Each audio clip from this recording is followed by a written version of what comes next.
ukuba twarakoronejwe n'agahugu gato nk'u Rwanda, ndetse ako gahugu kagatema u Rwanda kakarucamo ibice kugira ngo rungane nkako.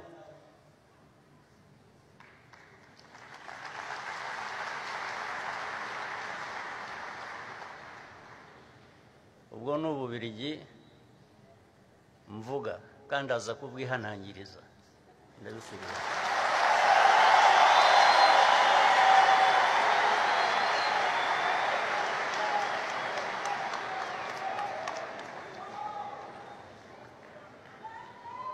Ububiligi bwishe u Rwanda bukica Abanyarwanda amateka aya yose arenze 30 gusa, imyaka 30 gusa,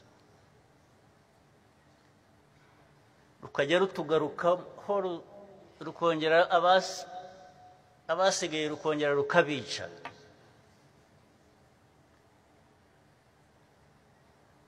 Twarabihanangirije kuva kera, turaza kubihanangiriza n'ubu ngubu.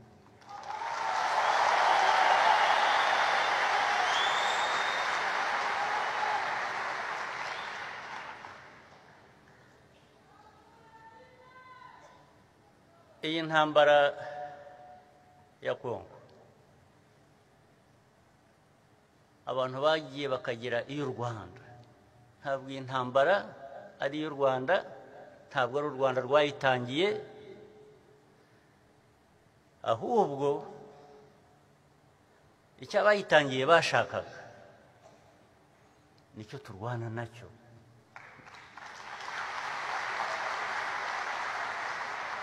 Ni nacyo ndi bubabwire. Intambara ifite inkomoko igenda ikagaruka kuri ayo mateka nari maze kuvuga.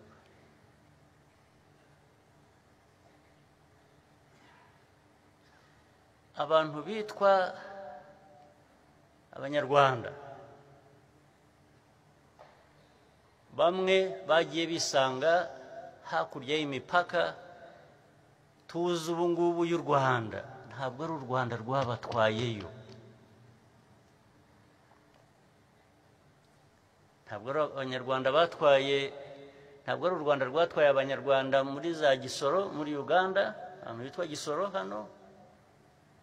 Ntabwo ari u Rwanda rwatwaye Abanyarwanda muri za Masisi, muri za Rucuro na heha. Ntabwo ari u Rwanda rwabajyanyeyo.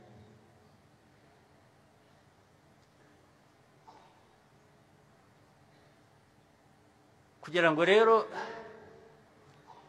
noneho aho bisanze,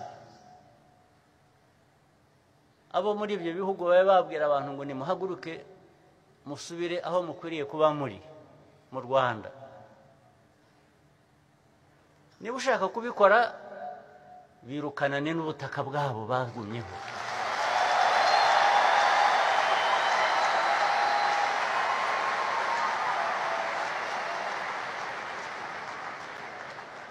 Ariko niba ukoresha ukuri cyangwa niba ushaka amahoro nkawe nk'uko abantu bose bayashaka, ugomba guha abantu uburenganzira bwabo.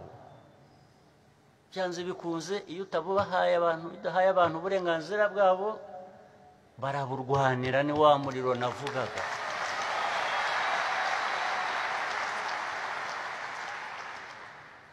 Hanyuma rero iyo uje kubikururamo noneho Abanyarwanda, u Rwanda rukazira ko ibyo bihugu bindi bidashaka abo bantu bariyo,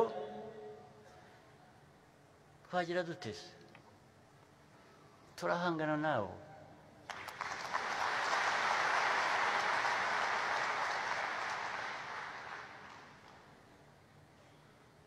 Iyo udafite n'amikoro nk'uko na yacu n'ubundi afite ahagarukira, ukoresha umutima utagera aho ugarukira, ubushake butagera aho bugarukira, na bike mu mikoro ufite.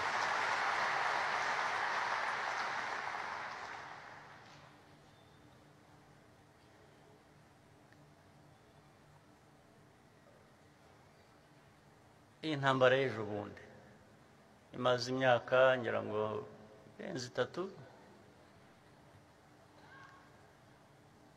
ntabwo yavuye mu Rwanda na busa.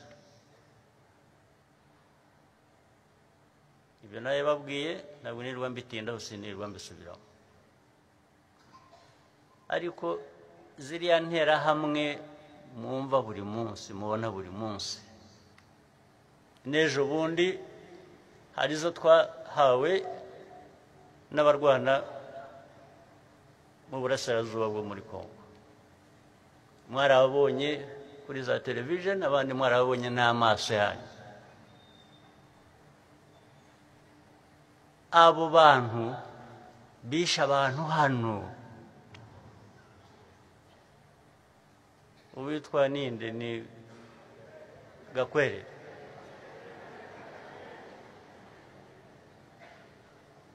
Gakwere yishe abantu, yishe abavandimwe, yishe abanyarwanda, ariko si we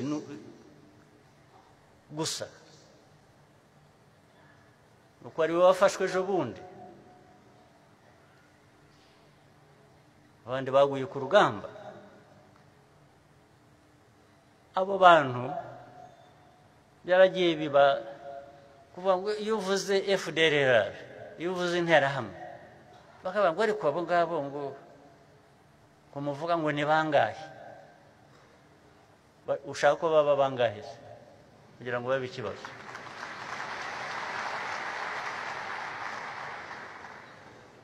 Gakwere ruriya bafashwe ejo bundi yari kumwe, bamwe bataye ubuzima bwabo, abandi bakiri mu mashyamba. Wamubaramo abantu benshi, kuko ni ideology ya genocide, yo kwica. Ndetse bagiye hariya bagakuririza, n'ubuyobozi bumwe bwo muri Kongo bukabashyigikira, bukayiririmba, bukabigisha no ku maradiyo, bakica abantu ku manywa y'ihangwe, ku mugaragaro mwarabibonye, aho zagoma n'ahandi hose. Bisha abantu ku manywa y'ihangwe, ariko bajya kuvuga ngo ariko ngo aba bandi bajya bavuga ngo bemera human rights. Ntibiraho ntazi ibyo aribyo. Bemera human rights za bamwe, ariko iz'abandi bakwiriye gupfa. Ukabona ko wanshyira muri abo ngabo nkabyemera?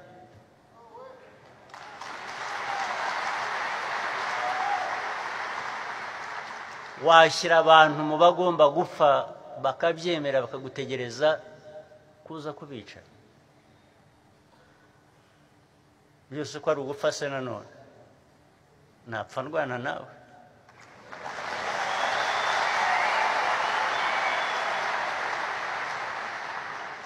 Ntabwo wansanga ndaho gusa ngo ntegereje kuri buza kunyica. Ndakwica nanjye ahubwo.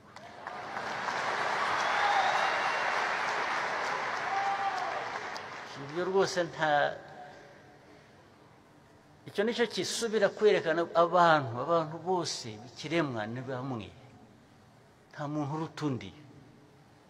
Ntabwo waza kumpimira ubuzima bwanjye ngomba kubaho, wowe urabikora nkande,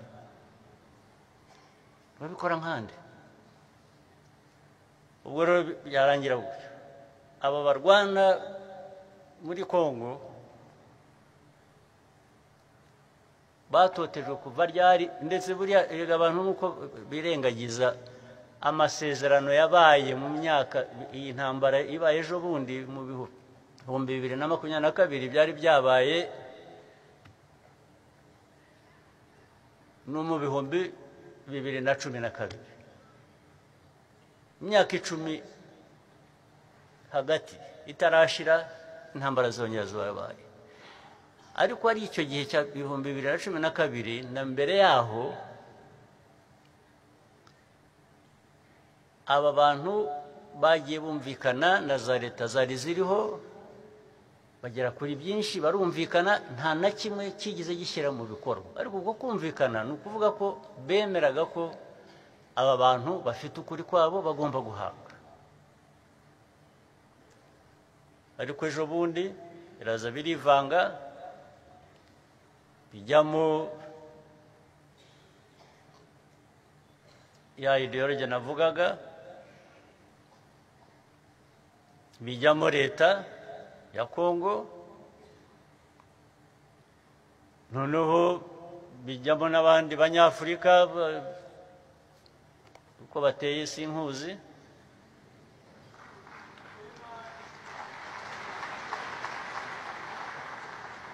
baragenda bajya ku ruhande rwa leta kuyifasha kwica abantu bayo bajya ku ruhande gufasha interahamwe kongera kwiyubaka buri interahamwe kuba zihari kuva muri 1994 kugeza n'ejo bundi ntimwibwira ngo ni ibyapfuye kuba gusa hari abandi babiri inyuma nk'abari babiri inyuma na mbere hose zijya kwica abantu hano mu Rwanda zijya kwica abantu hano mu Rwanda zari zifite abazishyigikiye ni nabo bazireze bakazirera bakaziherekeza zigakomeza kuba zikiriho n'uyu munsi ibihumbi bingahe by'ingabo za Loni yabaye no mu Rwanda no mu na kera nabumva bayiririmba aho natangiye kumvira nkivuka maze kuvuka numvaga bavuga Loni mu Rwanda n'ubu biracyari mu Rwanda racyari muri Kongo nuko guherekeza abo bica abantu muri twe kugira ngo tugume tudapfuye tudakize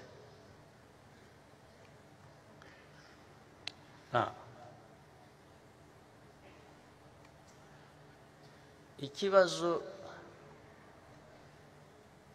gishyira mu majwi u Rwanda buri teka n'uyu munsi giteye gite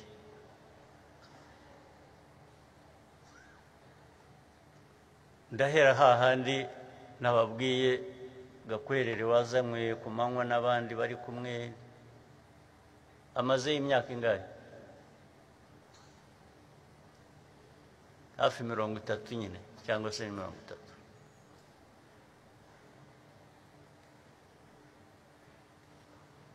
twe twagumye tubwira isi yose ikibazo cy'izi nterahamwe inkeke duhoraho u Rwanda ruhoraho ngaho turatewe ngaho ku mupaka ngaho barambutse ngaho bajugunye amabombe yisha abantu muri za Kinigi hehe hose abantu bakatubwira ngo ni baki ni biki ibyo ntibihagije niho kuvuga ngo ibyo muriho mubona muvuga ntibihagije mukwiye kuba mubona ibirenze ibyo nibyo bubakaga ejo bundi rero ibyo birenze ibyo nibyo bubakaga ejo bundi ntabwo byarimo gushyigikira interahamwe gusa no kurwanya abanyekongo babuzwa uburenganzira bwabo ahubwo byari birimo no gutera u Rwanda ndetse bikavugwa ku mugaragaro perezida wa Kongo akabivuga ku mugaragaro akavuga ko ashaka gutera u Rwanda azaruhindura uko ashatse akabivuga uyu munsi hashira igihe akabibara ko batamwumvise akabisubiramo ejo akabisubiramo bwa gatatu abantu rero nko kuvuga ngo ariko se ubundi yabishobora cyangwa murabyumva mutyo mukumva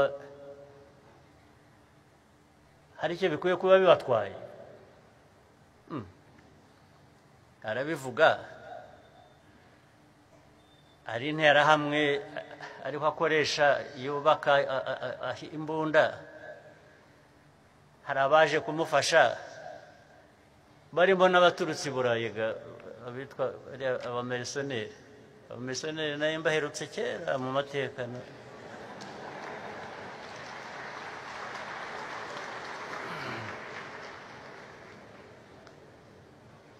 Barabazanye, mwarababonye nabo banza baranyuze hano mu Rwanda,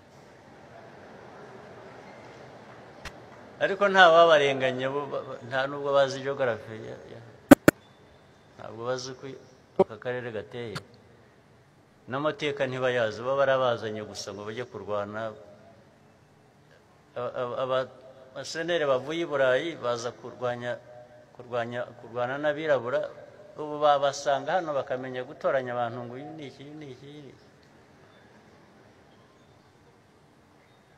Abo babohereje ubundi batubwira ko mu mategeko mpuzamahanga ubundi abamarisioneri bafite icyo bivuze, ntabwo bemewe. Ariko muri aka karere kubera ko barwanya u Rwanda cyangwa bafasha interahamwe, icyo gihe baremewe, niko baje. Ariko na mbere y'intambara no mu ntambara ntabwo tutigeze tubwira abantu ko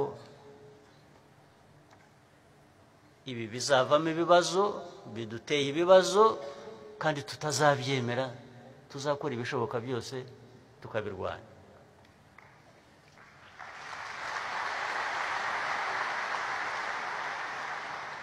Niko byagenze rero.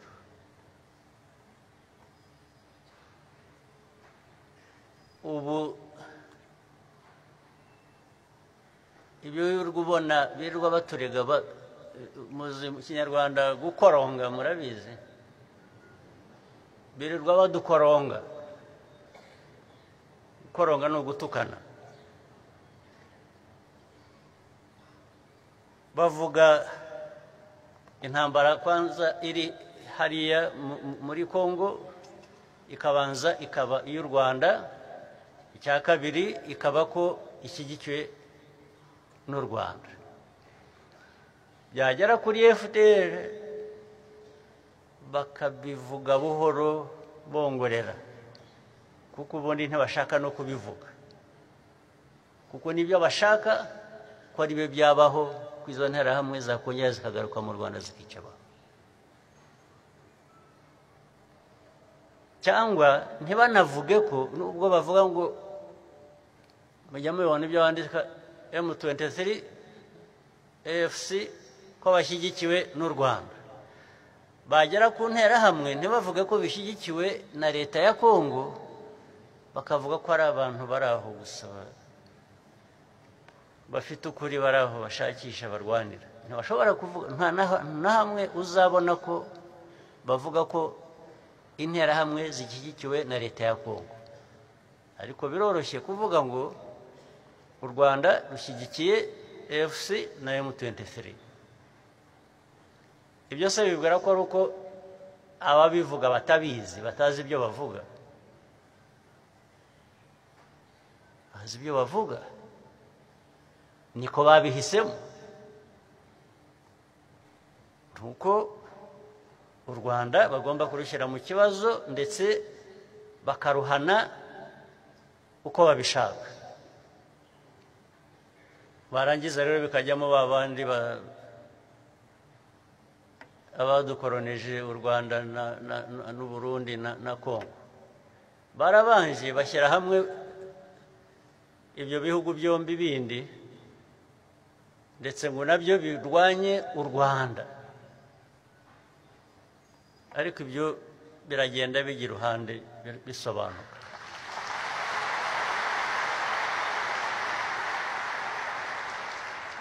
sinshaka kubitindaho turagenda dushaka kubana neza na bamwe muri abo babiri mvuze.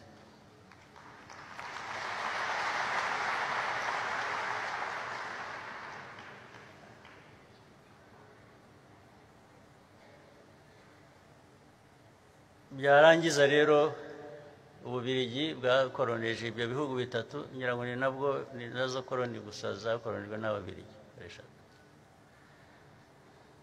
Bakagenda bakajya i Kinshasa bagatunga urutoki u Rwanda, bakavuga ko baza kurufatira ibihano kandi bagiye kubwira isi yose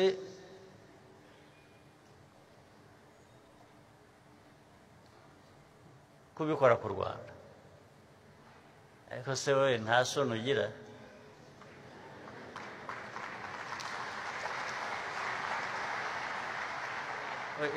Isoni aho zikwiye gutangirira guhamagarira isi yose guteranira ku Rwanda koko?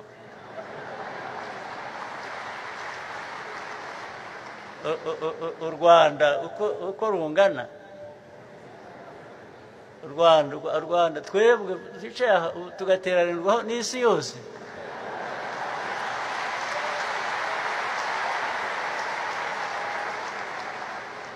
Ibyo ntibikwiye kuba biteye isoni abantu bamwe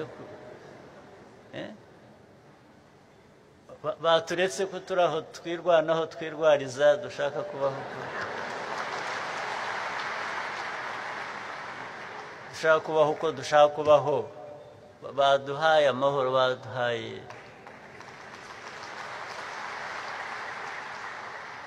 tugiye kuzira ko tungana nabo, ariko bo bafite ahandi bavugira haturuta.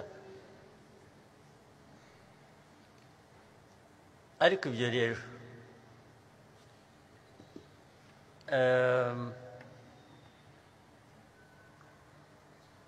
ariko byahereye na kera, ntimugire ngo ni n'ibi by'iyi ntambara gusa. Baduhereye kera, baduhereye kera na mbere yaho y'intambara cyangwa igitangira bigahora, ndetse tukabiyama tukabirengagiza tukareba hirya barabanza banga ambasada wacu twabohereje ngo ntibamushaka, kavuga ngo hari ukuntu ashobora kuba atarakoreye neza Kongo, ibyo tugiye kubizira. Akongera mu kanya bati ntabwo tubemerera ko mugira mutya, ariko tukababaza ariko mu babandi mwadushinzwe nande? Abanyarwanda ko mwemera Imana, Imana kuko yashinze u Rwanda, aba bantu mureba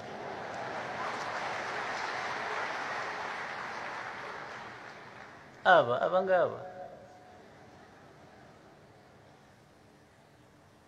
turaza kubibibutsa neza ko atari ko bimeze.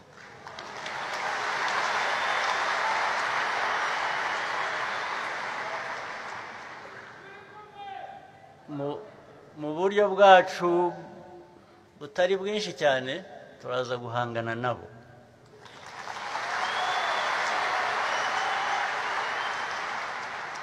Ndavuga abo birirwa batwiruka inyuma badukoronga ariko twebwe byatunanira, aba batunanira.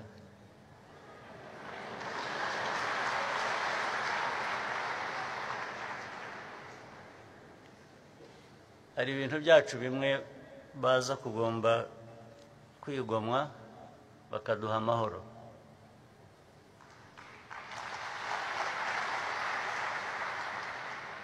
Ubwo ariko ndabivuga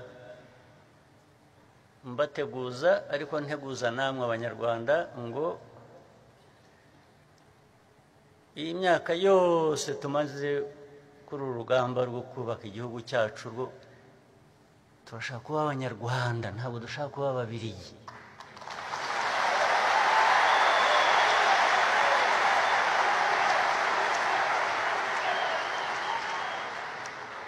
uwo bitarajyamo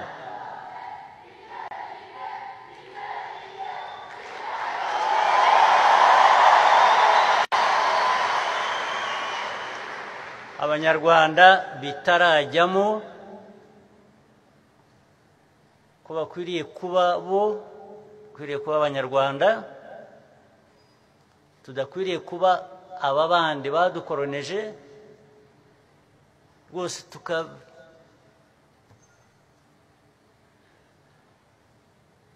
tukabiyuhagira bakatuva ku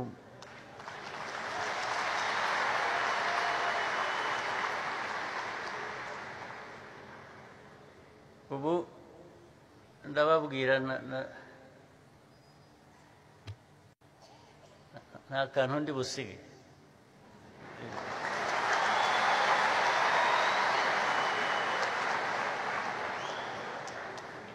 nta kantu rwose ndi buba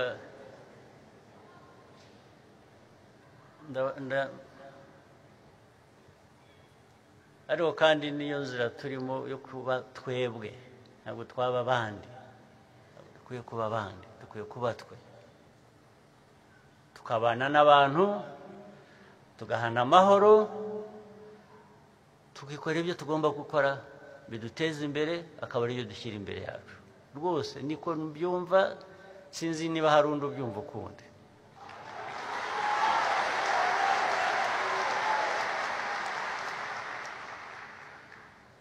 abanyarwanda tugashyira hamwe tukumva inzira yacu turimo itwubaka ibitekerezo bitandukanye bikajya hamwe bigakorera igihugu cyacu hanyuma tugahangana n'abashaka kudusenya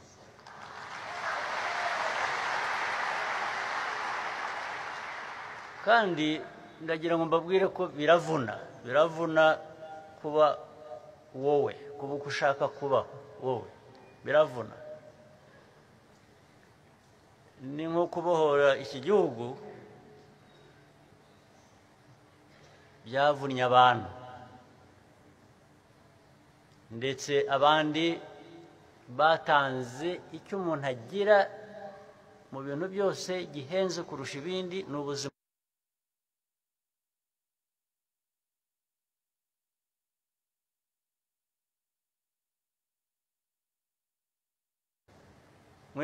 twebwe abanyarwanda twitegure gufunga mukanda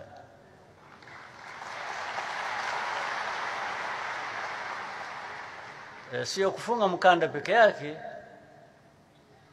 ni kupigania uhaki wetu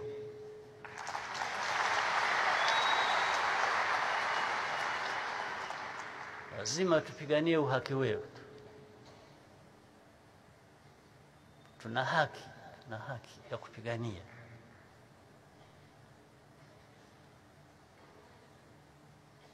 sinzi ko ubushake ari bwo bwabura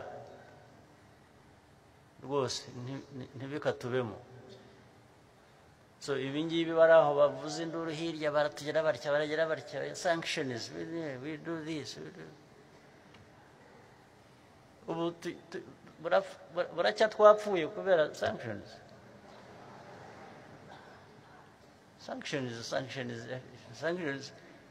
even the ones responsible for the problem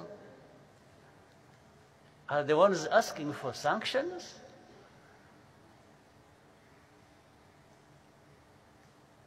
In fact, there are those you ask, what do you think are the reasons for these sanctions? You know what? I don't know. But the Belgians told us there is something. I mean, ugiye gufata ibyemezo kubera ko wowe ntunabizi icyo bifatiye ariko kubera ko hari uwabikubwiye wundi ufite inyungu ze ariko se nabwiye babajije ntibasobanura kuko ubajije uti nakora iki mbese nkora iki kugira ngo ibyo bihano mwo kubiduha ntabwo baguha igisubizo cyuzuye kuko ntibakubwira ngo irengagiza interahamwe uziveho zakwiciye abawe ariko zihorere ejo zizanagutere.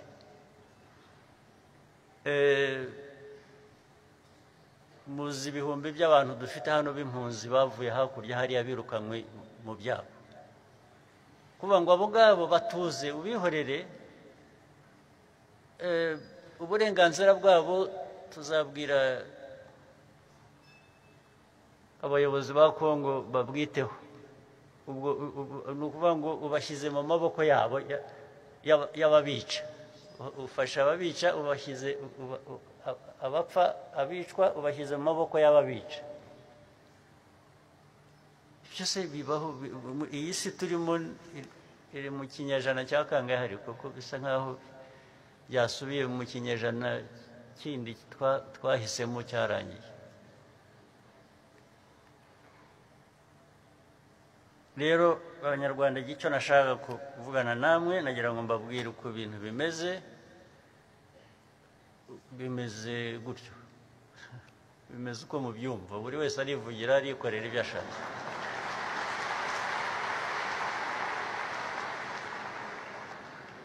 Ariko twebwe ndagira ngo mbasabe ngo twe dukomeze inzira yo kwikorera, ntawe dushotora, ntawe twanduranya, ntawe dushaka kwanduranyaho. Ariko iyo umuntu ashaka kukwica ubigenza ute?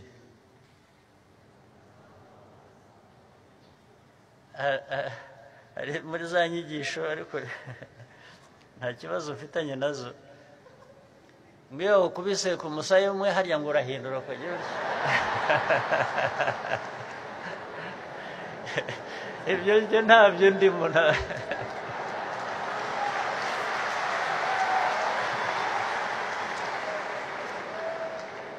Mumbabarire mu nyumve, nta n'uwo mbisabye ngo ariko bigira rwose.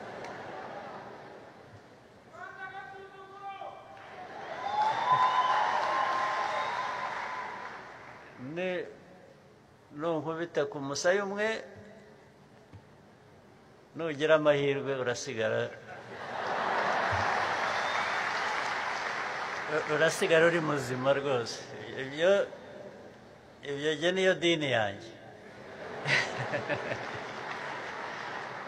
Dini yanjye yo kubisa aha ndakubita n'ahandi hariho hose hashobora kuba.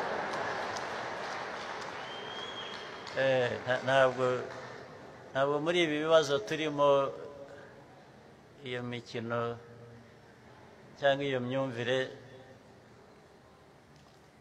ariko ikibanze ni uko rwose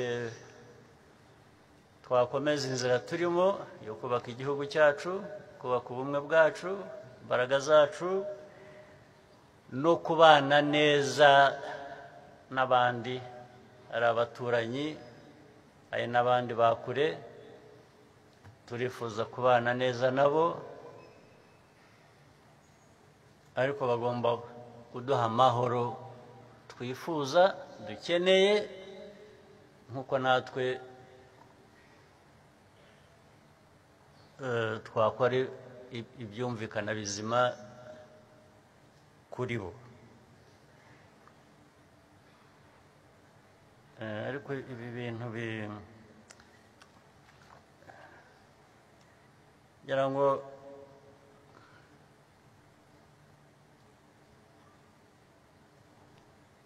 Rwanda erega icyo bita failed state, twari ahantu igihugu kitazongera kuba igihugu. It was not supposed to be a nation again. Rero hari abo byatangaje cyangwa byababaje kubona abantu bongera, ni nko kuzuka, kugira ngo dusubire hariya tuvuye, yeretse utarahabaye nta wahasubira. Niyo mpamvu tugomba gukora ibishoboka byose